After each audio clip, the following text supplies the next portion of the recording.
আমি এই দৃশ্যটা নিয়ে একটু লাইভ করছিলাম। লাইভ করার পরে মোটামুটি যে কর্তৃপক্ষের দৃষ্টি আকর্ষণ হয়, মানে ওই সুনজর আসে। সুনজর আসার পরে মোটামুটি এখন তাদের যেই ট্রেন আছে, গাড়ি আছে, তাড়াতাড়ি তাৎক্ষণিকভাবে মাটিগুলো সরানোর জন্য মানে প্রশাসনিকভাবে তারা উদ্যোগ নেয়।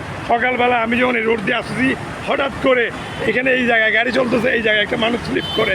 আল্লাহর রহমত ছিল যে লোকটার প্রতি, যে উনি গাড়ির মধ্যে যে চাকাটা গাড়ির ওনার মাথাটা মানে এই সাইডে পড়ছে। যদি এই সাইডে পড়তো তাহলে উনি সাথে সাথে মারা যেত, মানে ওনার গাড়ির চাকাটা ওনার মাথার উপরে চলে যেত।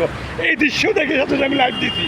লাইভ দেওয়ার সাথে সাথে আমি এটা কর্তৃপক্ষের দৃষ্টি হয়, কর্তৃপক্ষ আমাদের চ্যানেলের মধ্যে এটা দেখার পরে মোটামুটি ওনারা এখন তাৎক্ষণিকভাবে ওনারা এই প্রস্তুতি নিয়ে এখন এই মাটিগুলো সরানোর ব্যবস্থা নিতেছে। রোডের মধ্যে যে পরিস্থিতি, এই পরিস্থিতি এখন তারা ঠিক করার জন্য এক সাইড বন্ধ করে দিয়ে তারা কাজ শুরু করছে।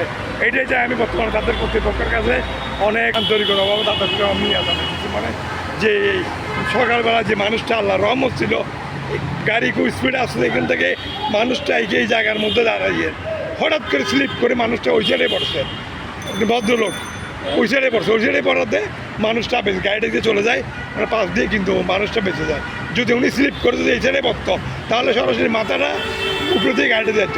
তো যাক, এখন মোটামুটি তারা কাজ করতেছে, আমরা ধন্যবাদ তাদেরকে, অভিনন্দন।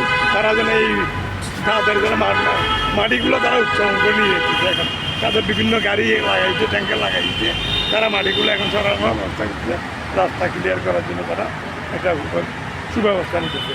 এই যে বর্তমানে বিশ্বের থেকে এই প্লাস্টিক খাইছে।